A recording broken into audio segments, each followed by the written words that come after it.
tithes and offerings because we're going to collect them at the end of service. But right now, if you wouldn't mind just turning your attention to the screen, and then Pastor Bill will be joining us up for today's message. Does your world feel like it's upside down? What would it take to make you truly happy? Is it simply about having a good job, a big house, losing 10 pounds, or being in a fulfilling relationship? Did you know that God wants you to be happy? Not the world's version of happiness. What if it's not about the contents of your bank account, but the contents of your heart? What if it's not about what you can do, but what God can do through you? God wants you to have a blessed life.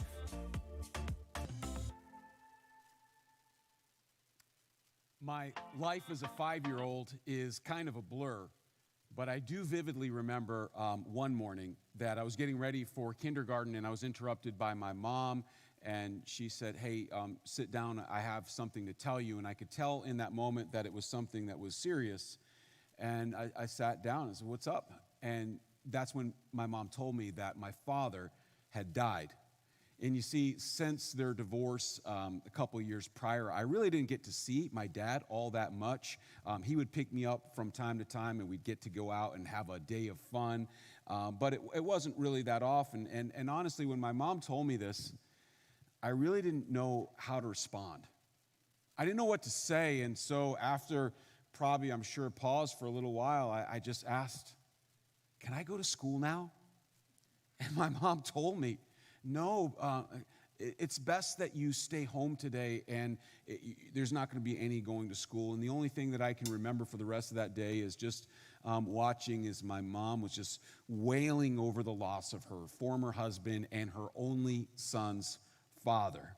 Now, this was my first time staring tragedy, staring mourning in the face so up close and so personal. But I have to tell you, it certainly wasn't the last time.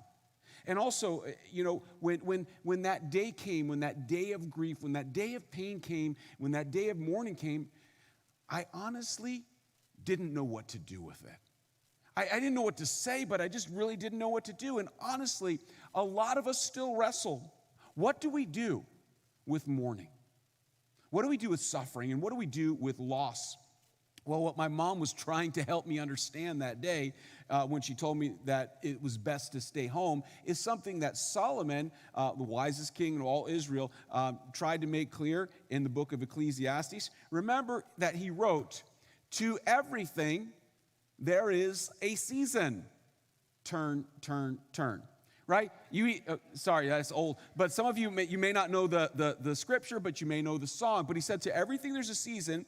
And he added that with that, there is a time for everything, including Ecclesiastes 3:4, a time to weep and a time to laugh, a time to mourn and a time to dance. And you see, that day, it was, for me, a time to mourn. And I think that this season is a season and a time for all of us to mourn. Crystal just mentioned last summer was a summer of cancellations. Well, it was like a whole year plus of cancellations a lot of us have had to deal with. And so we've had a lot to mourn lately. And a lot of us have had personal things piled on top of all of these things. And so it is now for us a time to mourn. To which some of you are thinking, Bill, I thought you said this series was called Truly Happy. This isn't sounding very happy so far. And I get that. But here's what I want to remind you. That to be truly happy, the reason we call it truly is we want to qualify and define it as something that is real, something that is sustainable.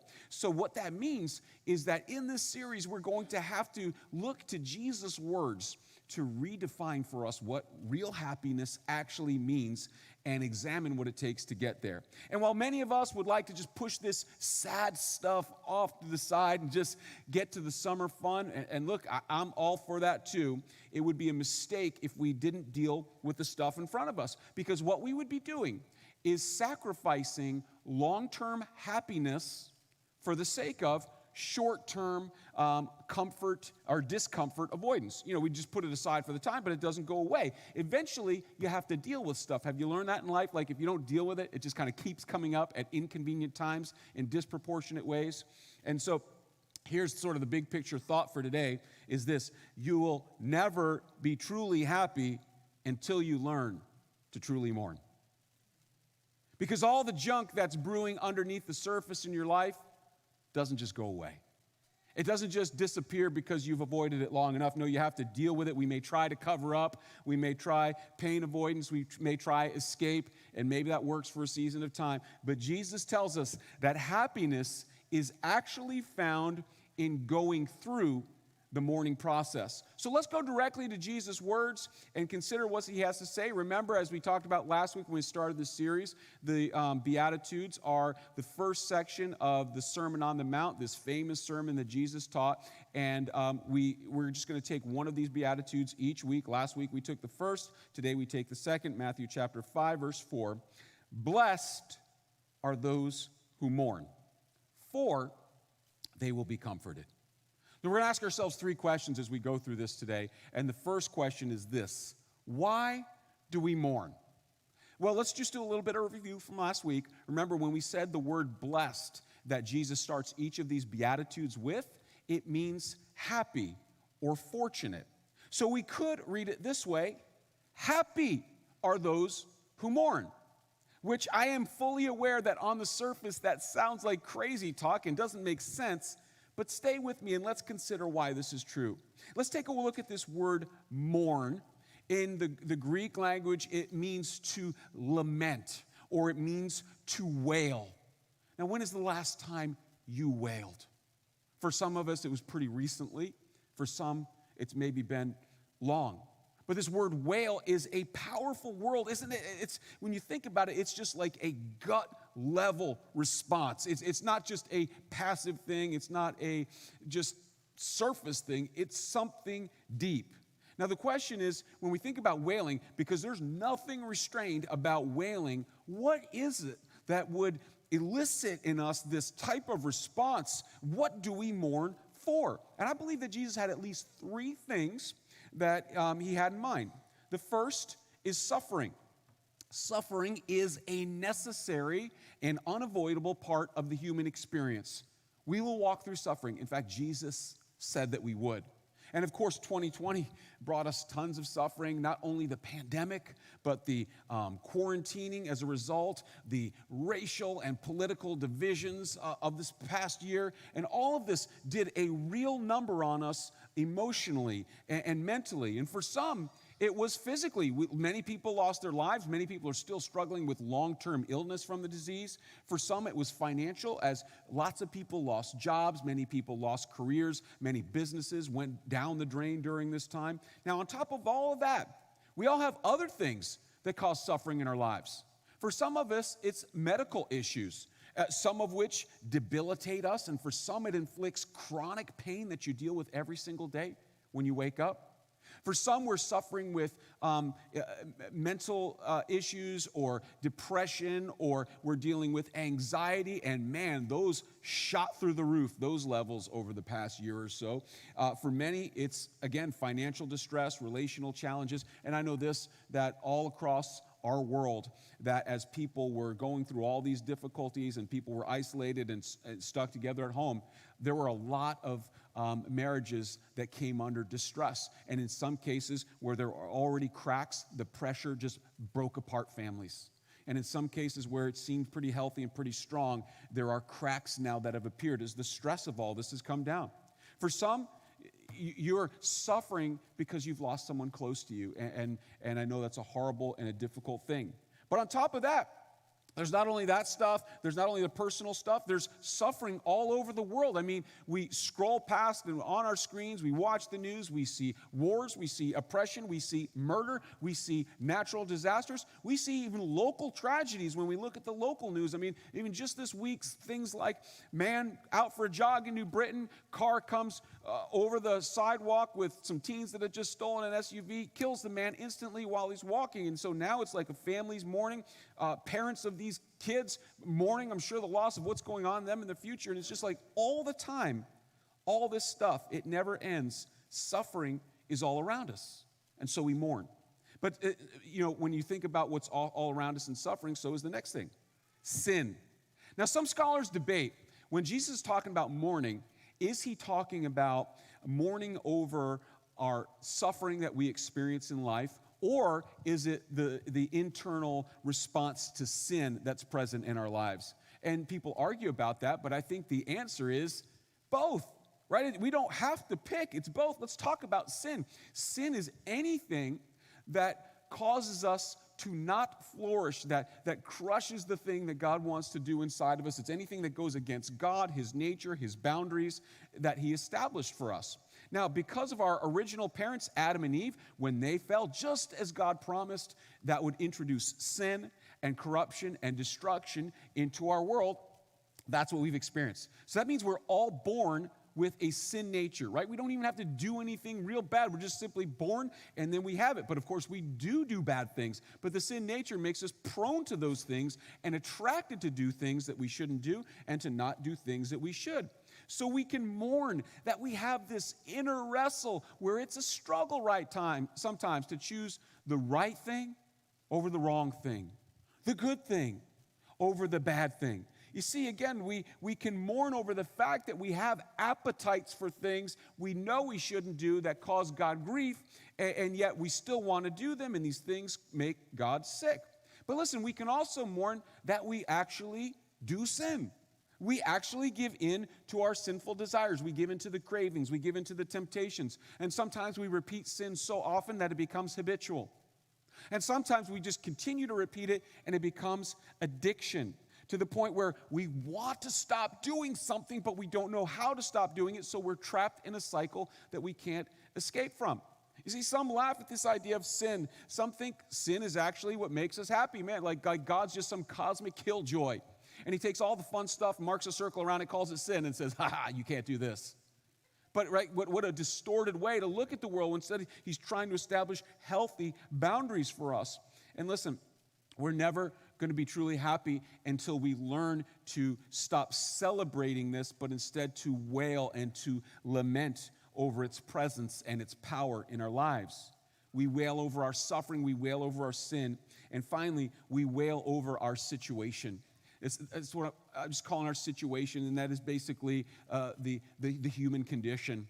You know, Rebecca and my wife were in a bank this week just doing some business, and there was this woman that was helping us. She was a nice woman, she's a Russian immigrant, and as we were talking, you could see in her eyes that she had experienced a lot of this world and suffering, and just kind of had sad eyes, and she just looked and she said, what a tragedy this Miami condo thing, isn't it? Isn't it awful? And I said, yeah, it really is awful. And we were just talking about it, and she just said, this is a really hard world, and everything is hard right now, and I just hope things get better for my grandkids. And I agreed, and look, we completely get it. Suffering is out of control. The world we're in seems like it's mad, and there's just all kinds of sin that's going on, by the way, which is one of the reasons that causes suffering in our lives, and everything seems like it's out of control, off the rails, and is just a mess. It feels like what the Apostle Paul talked about in Romans chapter 8 when he said, even the world, even creation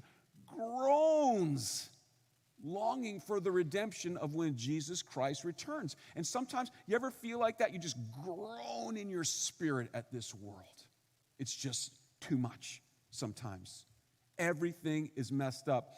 And, we try to fix it. Despite their promises, leaders can't fix it. Politicians can't make it.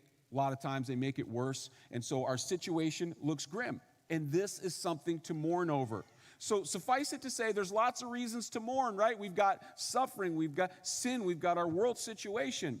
So now that we see that there are so many whys, let's move on to what we do about this. And the second question we're going to answer today is how do we mourn? Now, we often think of mourning as just sort of a natural reaction It's what happens, when we suddenly lose someone that we love. Like mourning is something that is simply thrust upon us, and we didn't control it. And often that's true. I've been in that situation, and I know what that's like, just this sudden shock, and you're ushered into this place of mourning. It's horrific. But to think of mourning solely in this way means that most of the time, this beatitude that Jesus proclaimed and that we're talking about today isn't actually actionable. And if we think that, then we're going to fail to process properly all of this suffering, all of this sin, and our situation in a healthy way that Jesus calls for. So today, we need to shift our thinking. Not that mourning is less than what we experience in the grief of loss of someone or something we love, but it is also more than that. And so it's important for us to consider mourning in another way. We need to see mourning as an intentional posture rather than just a response to tragedy. Because as we've said, you'll never be truly happy until you truly mourn. So we need a posture of mourning in our lives. This is where mourning becomes a rhythm. It's something that we proactively practice rather than just having it be something as a reaction in our lives. And believe me, there's no shortage of things for us to mourn over, but you and I have a problem.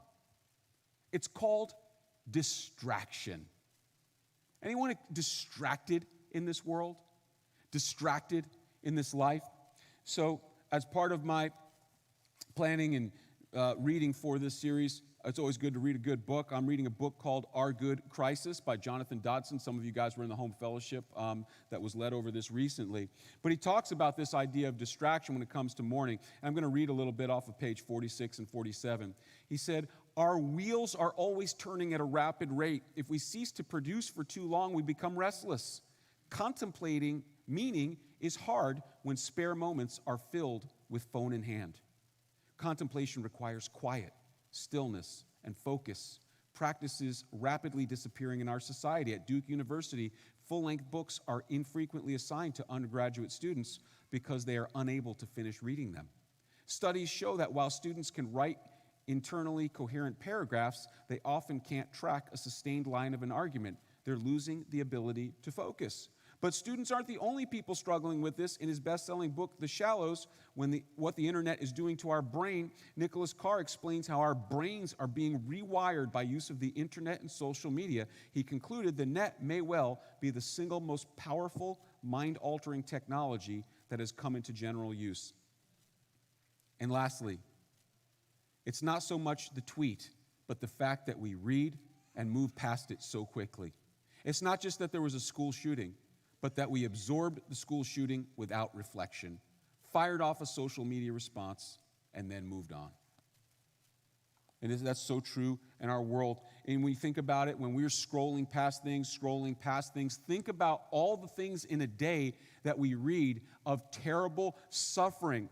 And so what happens so many times, we read about this awful, terrible event. Instead of lamenting what happened, this is how our world is being conditioned to do. We read about this, and then all of a sudden, we find a cause to attach it to, and then we find a villain, which conveniently is always the person politically we disagree with. We find a hero to save it, who also conveniently is also the people that we like. They're the ones that could fix it. Hashtag, send it to the internet, move on. A little Cobra Kai reference for you. All right, but here's the point. We do this and we don't process when we do any of that. Then maybe we made a good point. Like, sometimes you make a point like, I'm going to smash down that keyboard. Yeah. But so what? What have you actually done? Like, what have you done with processing all this pain when you're not mourning? And so when we think about that, when it comes to sin, when it comes to suffering, a lot of times we do things because we don't want to mourn. We sin sometimes because we want to avoid mourning and uncomfortable feelings, and sometimes we find something else to distract us. And look, I get it when it comes to distraction. You are talking to and looking at a number 7 on the Enneagram. That means pain avoidance is my specialty, and it's my default. And I confide that to you to say that what that means for me at least, and maybe for you, is that I have to be really intentional to process stuff. I have to make time for it and just make sure it's a part of the rhythm of my life. See, just like as a boy, when I just wanted to go to school that day and not deal with anything. And for some of us, we would rather do just about anything but set aside some time, reflect, and take a time to mourn. But it's important that we do this. In fact, I'm going to suggest 2 rhythms for you, and one is set aside daily a time to mourn. Could be 10 minutes, could be 15 minutes where you just set a time. You can put it in your calendar. Some of you like type A, like, how am I going to get everything? All right, fine, I'll schedule it. That's fine. It's got time to mourn. Put it in your calendar. Write that down. And weekly, also take some time. And maybe this is where you get a little bit more time that you're able to spend on it. Maybe build it into the rhythm on your Sabbath. Hope you're taking a Sabbath, taking time off. God wants you to rest and be replenished, and it's a way to trust God, but you can do it there. Now, there are at least 3 things that we can do in an intentional time of mourning. Number 1, name. Name all the things that are causing pain, suffering, grief, mourning, hurt inside your life. You see, when we name it, this takes it from a big nebulous blur of blah and brings it into something that is clear, and it brings it into focus, and it's something that we can tell God. I don't know, some of you guys may remember last summer, I handed out an outline of a dumpster truck, and it was empty in the middle. And what I told you to do is go home and just write down all the junk that you're carrying around so that you can pray and process this with God. And I don't have that outline to you, but maybe you can find that easily online. You could print that out. You could take the time. That could be a tool for you to write these things down. But it's so important that you are aware of the heavy things that you're carrying and that you take the time to write these things down on your heart that are pulling you down. Or here's a spiritual practice that you can do. A lot of people use this, and I'd encourage you to do it. It's called consolations and desolations. And what this means is that every single day, this could be your 15 minutes throughout the day, or it could be your time on the weekend where you spend some time, but it may be something that you and your family can do. And maybe over dinner time, this is a great time for families to discuss some things, or maybe you want to do it privately. But consolations, tell God the things that you're happy about today. Identify in your feelings what brought you joy, what brought you happiness, what was good to you, what are you thankful for? For example, you could say, to God, today I want to thank you that I live in a country where I have the freedom to worship you without fear of reprisal. That could be a consolation. You could make tons of lists of them. And then desolations. This is where you write down very specifically that gnawing feeling, the things that is heavy on your heart, and you write down the things that someone said that was hurtful to you today, or a situation you experienced, something that's real hard to process, and you write down why you're grieving.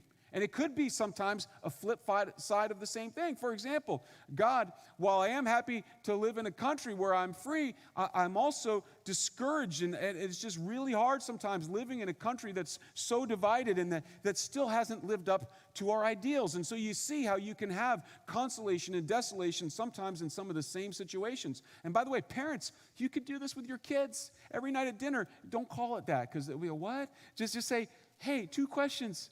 What made you happy today? What made you sad today?